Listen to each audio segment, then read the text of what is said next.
రాజ్యాంగం కాపీల విక్రయం ఇండియా కూటమి నిరసనలో ఎఫెక్ట్ దేశంలో 3 నెలల్లో 5,000 ప్యాకెట్ కోటు వెరిషల్ పుస్తకాల అమ్మకం టైమ్స్ ఆఫ్ ఇండియా నివేదిక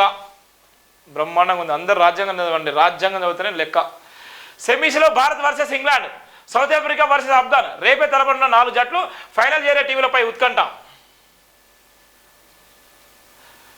ఎన్హెచ్ఎం బకాయిలు రిలీజ్ చేయండి 693.13 కోట్లు పెండింగ్లోనే స్టాఫ్కు జీతాలు ఇవ్వలేకపోతున్నాం వాళ్ళ ప్రోగ్రాంకు సైతం బ్రేకులు పడుతున్నాయి సెంట్రల్ హెల్త్ మినిస్టర్ నడ్డాకు సీఎం రేవంత్ రిక్వెస్ట్ చేసిన నేపథ్యం కూడా ఉంది సోనియా రేవంత్ కూడా భేటీ అయిన నేపథ్యం కూడా మనం చూస్తున్నాం సాగు భూములకే రైతు భరోసా కొత్త మార్గదర్శకాలు రూపొందిస్తున్నాం గతంలో సాగులోనే వాడికి సైతం రైతు బంధు దానివల్ల 20,000 కోట్ల వృధా మంత్రి తుమ్మల రైతుల నుంచి అభిప్రాయ సేకరణ విధి విధాన కార్యాలయాన్ని అధికారులకు ఆదేశాలు త్వరలో రవాణా శాఖలో బెస్ట్ పాలసీ వివిధ రాష్ట్రాలు అమ్ముతున్న వాటిపై స్టడీ ఆదాయాన్ని పెంచుకునే మార్గాలను అన్వేషిస్తాం మంత్రి పొన్నం ప్రభాకర్ కొత్త చీపులు ఎవరు టీబీజేపీ టీ కాంగ్రెస్ల ఉత్కంఠ ఢిల్లీ స్థాయిలో 2 పార్టీలు చర్చలు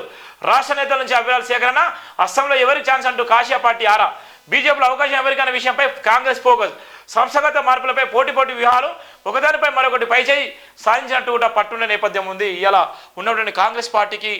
పీసీసీ పదవి కూడా చాలా కీలకమైన నేపథ్యం ఉంది అలానే బీజేపీ కూడా పీసీసీ అధ్యక్ష పదవి కూడా బలంగా ఉన్న నేపథ్యం వీళ్ళిద్దరి మధ్యలో ఎవరికి ఇస్తున్నారు అన్న సందేహాలు కూడా ఢిల్లీ రాజకీయమే డిసైడ్ చేసే నేపథ్యం ఉంది ఢిల్లీలో ఉన్నటువంటి పెద్దలు వాళ్ళు డిసైడ్ చేసే నేపథ్యం ఉంది ఎవరు చేస్తారు మరి ఎవరు ఇక్కడ ఈ సీట్లో కూర్చుంటున్న నేపథ్యం అయితే మనం చూస్తున్నాం ఇది ప్రధానంగా జైబీన్ దినపత్రికలను వివిధ దినపత్రికలను ప్రధాన వార్తల సారాంశం ప్రతి ఒక్కరు కూడా జైబీన్ ఛానల్ సబ్స్క్రైబ్ చేసుకోండి షేర్ చేయండి థ్యాంక్ యూ సో మచ్ జైబీమల్